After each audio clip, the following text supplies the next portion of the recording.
Hi and welcome to Exhibit J.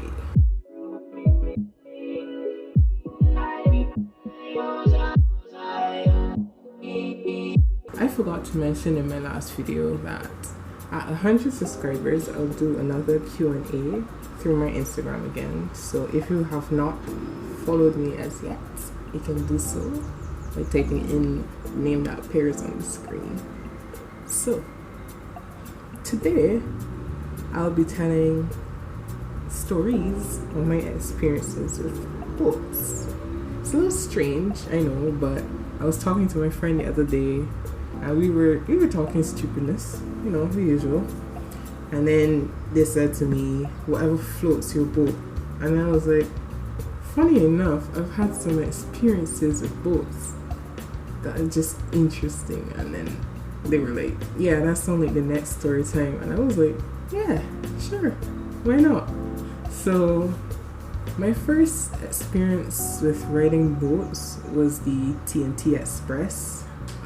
It's a ferry that's used to transport both people and cars between the islands of Trinidad and Tobago. Going back and forth between here and Tobago, of course there would be times that we would take the ferry to go to Trinidad.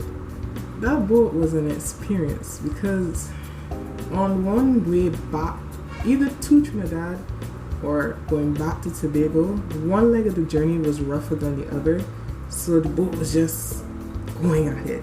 And of course, with the boat shaking, so were people's stomachs. And considering that the boat also served food, the two did not mix. So yeah, as a child, it used to be really bad for me because I could not control how it was bad. So among all those people who were losing their breakfast, I was one of them. But in recent years, I've learned that once I fall asleep before the boat starts on the journey, I'll be good. Just make sure to sleep straight throughout the entire journey. Like, I only ever got up to use the bathroom.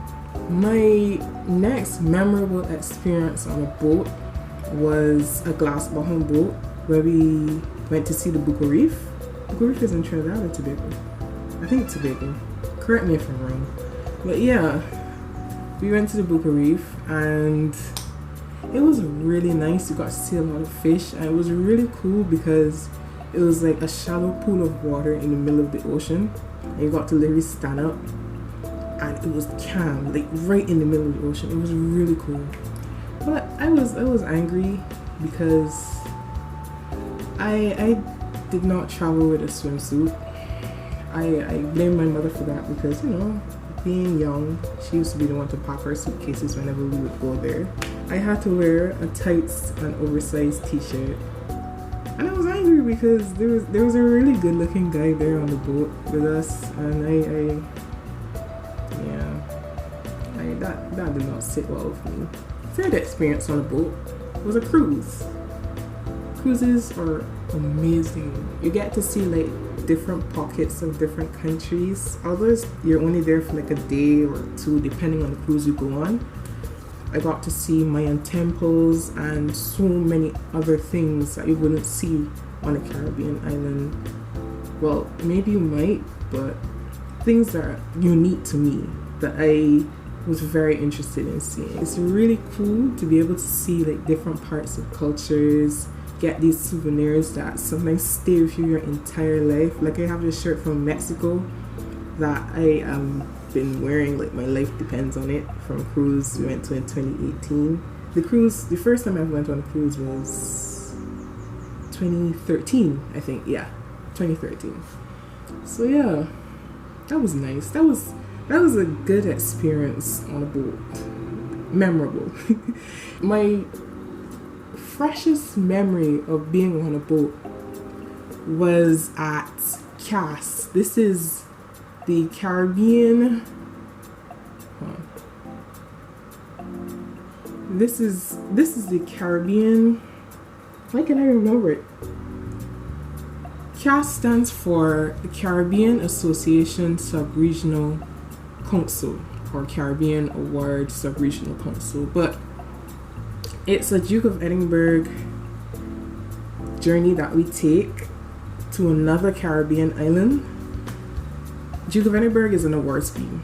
My mind is all over the place. But Duke of Edinburgh is an award scheme. We went to Cass to complete our qualifying gold hike. So it was in the Bahamas, and there are multiple islands within the Bahamas. We were on one main island. I can't remember what it was called. Memory is horrible. But we were on that island, and we needed to travel to another island called Cat Island to do our hike, which was about 4 or 5 days. And I remember that boat that we traveled on because, first of all, that was the first time I spoke to a guy I had a crush on at the camp. That's a story for another time. The boat, it was just a mess. Can you imagine having like 100 and some young people on this boat? It wasn't even like a passenger boat. It looked like a boat that they either used to take vehicles on or something like that. I only had like a little section where they had the bathrooms, a little mini theater, I guess, to keep the people who were carrying their cars on the boat occupied throughout the journey. And we either slept in there because it was an overnight trip. We either slept inside that little theater or out on the deck in our sleeping bags, and it was crazy. Of course, I slept in the theater, but so many people prefer to sleep in there. It was just a mess. Not to mention the bathroom. The bathroom, I think it stopped functioning at some point because there's a lot of people, including the crew on the boat, and then the leaders who were there with us at the camp, who were using the bathrooms too, and it was a mess, safe to say the least. And I'm pretty sure somebody lost their lunch at some point on that boat. It was a mess. And the journey back wasn't any better. A mess. But they fed us and stuff, so, and the entire trip wasn't bad, honestly. If there's another story that you'd like me to tell, feel free to ask down in the comments down below. Thanks for watching. Bye.